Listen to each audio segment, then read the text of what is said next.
इस टीम के साथ क्या किया जाए, इतना इसको हम बैक करते हैं, मगर इस टीम ने जैसे कसम खा लिया कि नहीं भाई हमने भी जीत के देना। शर्म आनी चाहिए हम लोगों को कि हमारा लेवल कितना नीचे चला गया। लेकिन पाकिस्तान जहां अब नहीं कर रहा, अब मुझे नहीं पता कि पाकिस्तान का स्टेटस क्या रह गया है कि जी किधर ये स्टैंड करेंगे। मैं यही बोलूंगा इनको डूब मारना चाहिए। बोलता हूं इमाम उल्लाह को गाय का पेशाब पिला के लाओ। नहीं पिलाओ, आप भी खुश हो रहे हो।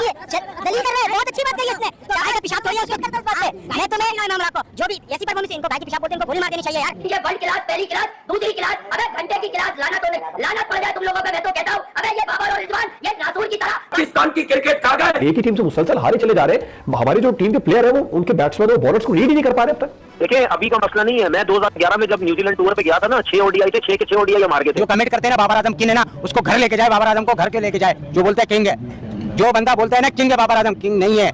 अभी मैं गाली नहीं दे सकता, नहीं गाली नहीं देना, फैमिली देखती है, वरना मैं ऐसे गाली दूं, ऐसे गाली दूं ना, जिंदगी भर याद रखें। ये बड़े ये गाली नहीं देनी। ये गधों से भी बदतर है। गधे भी तो बोल सकते हैं ना, गधों से भी बदतर है। ये हमारा स्टैंडर्ड पहुंच गया है कि हमारे टॉप ऑर्डर यानी वो इस तरह खेल रहे हैं कि जैसे बच्चे नहीं खेल रहे होते। उनके सामने अगर आप किसी यानी टॉप बॉलर को खिला दें और वो बच्चा खेल रहा है, उछल के पुदक रहा है वो क्रीज पर, उसको समझ नहीं आ रहा कि उसका चांस शुरू कहां से हो रहा है, खत्म कहां हो रहा है। कोई भी टीम जब हारती है उस हार से एक सबक लेती है और आगे बढ़ते हैं। मगर ये पाकिस्तान की वाइट टीम है कि जब भी ये हारते हैं तो अगला मैच उससे भी खराब खेलते हैं। अरे वर्ल्ड क्लास कप्तान का बल्ला हिल गया, हिला डाला उसने, गिरा डाला, बर्बाद कर दिया पाकिस्तान की क्रिकेट को। आप तालियां बजा रहे हो, पाकिस्तान हार गया है। सर मैं खुशी होकर बजा रहा हूं भाई, ये तो गेम स्पिरिट होनी चाहिए ना। इन बेगैरतों के लिए हम तालियां बजाएंगे, अपना टाइम वेस्ट करेंगे इन बेगैरतों के लिए। इतनी बुरी हालत हमारी कैसे हुई कि सारी दुनिया जो है वो अपने यंग लड़कों को भी ट्राई करती है, वो भी परफॉर्म करते हैं। हमारे तो ये अच्छे खासे खेले हुए, इनके इतने दौरे हो चुके हैं न्यूजीलैंड के, तब भी ये वहां नहीं खेल पा रहे। मैच तो नहीं जीते हो, टॉस ही जीत रहे हो बस अब तक न्यूजीलैंड में आगे। पाकिस्तानी है ना हम लोग सारे, हारते तो हम लोग का दिल टूटता है। लोग तो इंडिया अगर हार जाए ना तो वो लोग टीवी तोड़ते हैं। सबसे पहले तो मैं ये जो बदलूं हैं इनसे पीछा छुड़ाऊं, चाहे वो बाबर आजम है, चाहे वो रिजवान है, चाहे वो शाहीन अफरीदी है, चाहे वो सकलैन का दमाद है, क्या ना शादाब खान, सारे ये भाई दमाद और भतीजे भांजे जो है इमामुल हक वगैरह, इन सबको पकड़ के बाहर निकाल दें और इनको बैन लगा दें कि किसी किस्म के क्रिकेट का जिक्र ना कर सके। सोशल मीडिया पर बस बातें होती हैं, वहां पर आप किंग और तोप खान बने होते हैं। तोपे हैं और ऊपर से जली हुई तोपे हैं, होती है ना जली हुई, ये जली हुई तोपे हैं जिन्होंने चलना भी नहीं है। हमने पहले कहा था ये टांगे नौमौलूद है, नाकाम है, इनमें एनर्जी कम है, ये दवाइयों पे चलने वाले, ये बैटरी पे चलने वाले नमूने हैं, ये जोकर है, ये डाबर है, ये डामर है, ये बाबर नहीं है। अगर ये तुम्हें छह बना के चला रहे थे, ये पूरी कंपनी को लपेटो, बत्ती बनाओ और बुझा लो और वही ले जाके इनको खिलाओ जहां जिन छतों से इनको उतार के लेकर आए और पाकिस्तान के नाम पे ठोक दिया तुमने। अगर आप अभी इस वक्त पाकिस्तान के प्राइम मिनिस्टर होते और ये टीम वापस आती, क्या करते? मैं इनको बुलाता, समंदर ले जाता, वही किश्ती डुबाता। तुम्हारी कोई जरूरत नहीं है भाई। पाकिस्तान पे बाबर आजम पे थू है यार, बाबर के बाद थू है उस पे, ऊपर थू लानत है उसकी जिंदगी के ऊपर। उसको इस बात के अलावा ना मरना चाहिए। प्लेइंग साइड के मेंबर है, उन्होंने ऑन कैमरा प्रेस कॉन्फ्रेंस में आते हैं तो उन्होंने बातें शुरू करती हैं कि जब तक हम एज अ टीम नहीं खेलेंगे उतनी देर कामयाबी नहीं हो सकती। यहाँ पे हम लोग यही कह रहे थे कि सेल्फिश क्रिकेट पाकिस्तान में बहुत ज्यादा आगे हुई है। आप देखें कि अपना करो, साइड पे हो जाओ, टीम का कोई नहीं सोच रहा, पाकिस्तान की क्रिकेट का कोई नहीं सोच रहा। यही वजह है कि पाकिस्तान की क्रिकेट यहाँ तक आ गई है। कितने कोच बदल रहे हैं, तुसी बस करो, मुंडे बदल के देख लो, कोच ही बदली जा रहे हो, बंदे बदल के देख लो, तेरे खेलने वाले बंदे बदल के देख लो, शायद कुछ बेहतरी आ जाए। तालिबान को क्या चाहिए कि अफगानिस्तान टीम को ले और डराडर मार दे। इतना बेगैरत भी नहीं है वो यार, क्या हो गया यार। प्रेस कॉन्फ्रेंस में आते हैं तो उन्होंने बातें शुरू करती हैं कि जब तक हम एज अ टीम नहीं खेलेंगे उतनी देर कामयाबी नहीं हो सकती। यहाँ पे हम लोग यही कह रहे थे कि सेल्फिश क्रिकेट पाकिस्तान में बहुत ज्यादा आगे हुई है।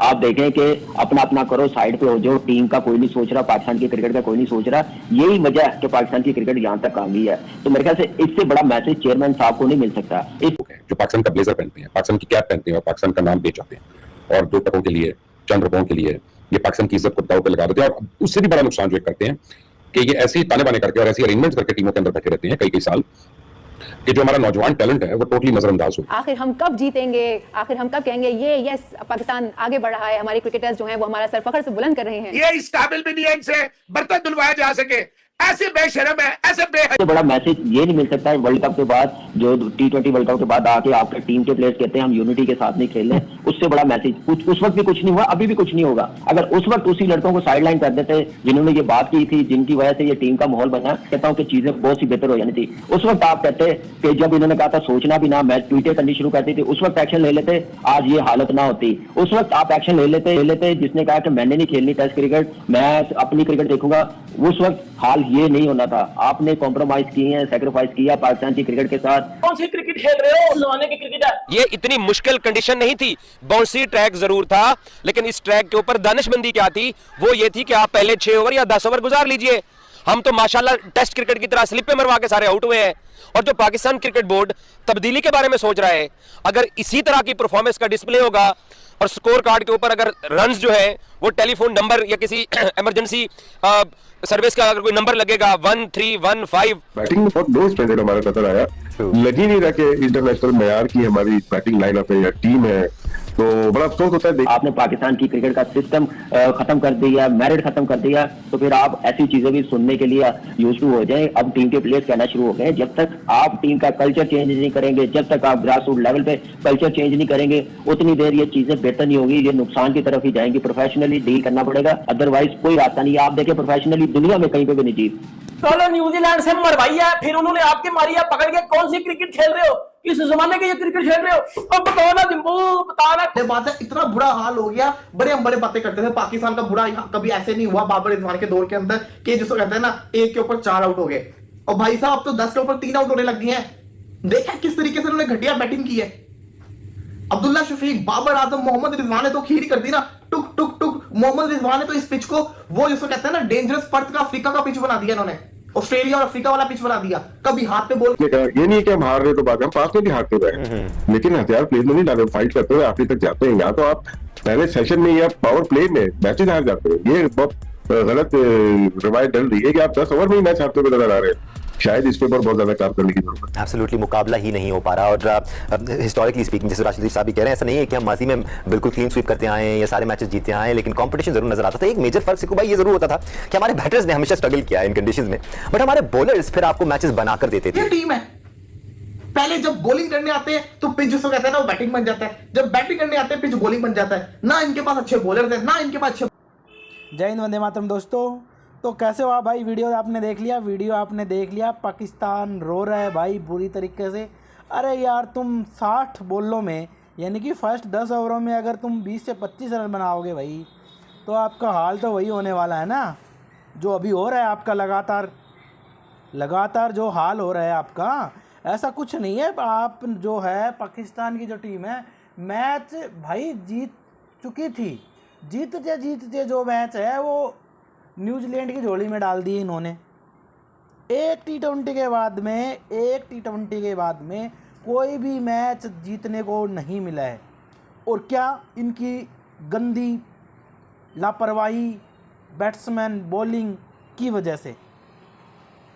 अगर अच्छे तरीके से आप खेलोगे, अगर आप निडर होकर खेलोगे तो भाई ज़्यादा रन नहीं थे, क्योंकि 142 ओवरों में आपको 250 कुछ बनाना था।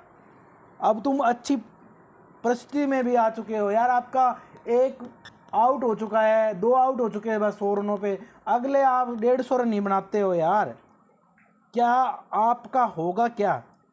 तो ऐसे ही भाई वीडियो देखने के लिए हमारे YouTube चैनल को सब्सक्राइब कर देना, फेसबुक पेज को फॉलो कर देना और हमारे साथ बने रहे भाई। और फेसबुक पेज को जो ना फॉलो कर लो, याद से कर लो सभी के सभी। Thank you for watching.